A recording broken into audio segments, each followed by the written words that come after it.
Kamma is a Pali word which means action. We have no suitable word in the English language which exactly expresses the meaning.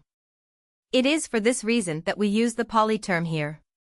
It is sometimes known by the Sanskrit term, karma, but the Hindu conception is very different from Kamma as taught by the Buddha, and it would be better not to use it in this document. Kamma can be described as the impersonal force which determines our circumstances in this life and fashions our conditions in the future. It is the energy which survives man at death and links this life with the next. If there is no Kamma, there can be no rebirth. Nothing of the mind or body is reborn, but only this powerful energy Kamma. We have already explained that the Buddha's path was one of good conduct or high morality. By observing this code, we do not perform bad actions or deeds and therefore do not create bad Kamma.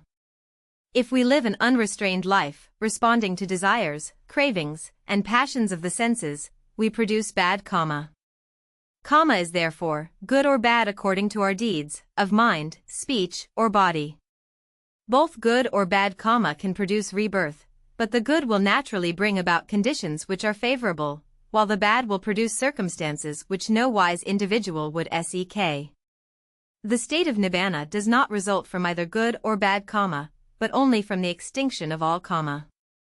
A person who reaches the state of Nibbana and who will not be reborn is called an arahant. The results of good or bad Kamma can be experienced in this life, the next, or a subsequent one. The inconsistencies of life and the unequal conditions into which people are born give the intelligent cause for very serious thinking.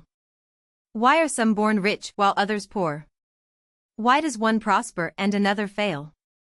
Some are clever and some are dull, others are gifted with great charm and beauty while others lack these qualities. Why is one born maimed or to a life of sickness, while others, less worthy, enjoy good health? Why should one baby be taken to the grave while another lives to old age? The good man is often beset with misfortune while the scoundrel prospers. Western philosophies have no satisfactory answers to these questions which can only be explained by Kamma. We have stressed the scientific nature of the Dhamma, but in the case of Kamma and rebirth, we are in a similar position to the scientist when he is asked to prove the atomic theory, gravity, evolution, or electricity. We are told that proof, as we often understand the word, cannot be given.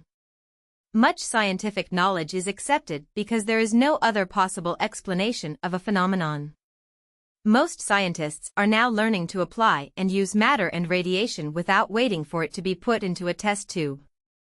Knowledge of Kamma and rebirth is the logical outcome of the observation of natural phenomena.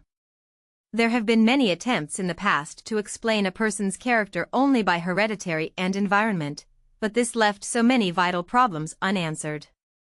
Only in the light of Kamma does the enigma become solved, and we can see that living beings are the result of their own good or bad actions.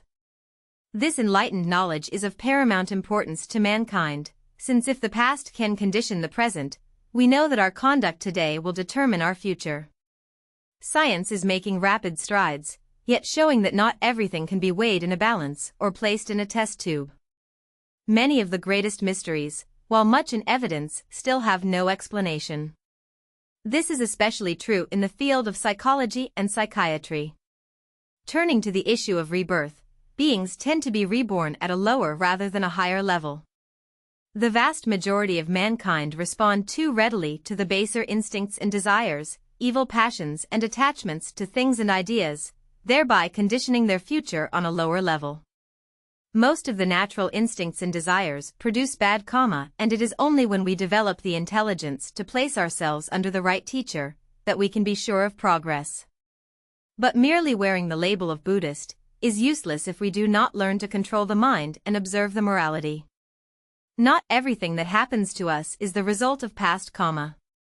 We are subject, by the fact that we exist, to suffering from natural causes, as well as the deeds of our actions.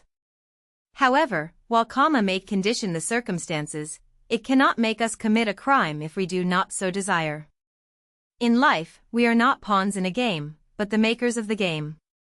We cannot, of course, undo our past, but with this vital knowledge at our disposal, we can shape for ourselves a joyful future.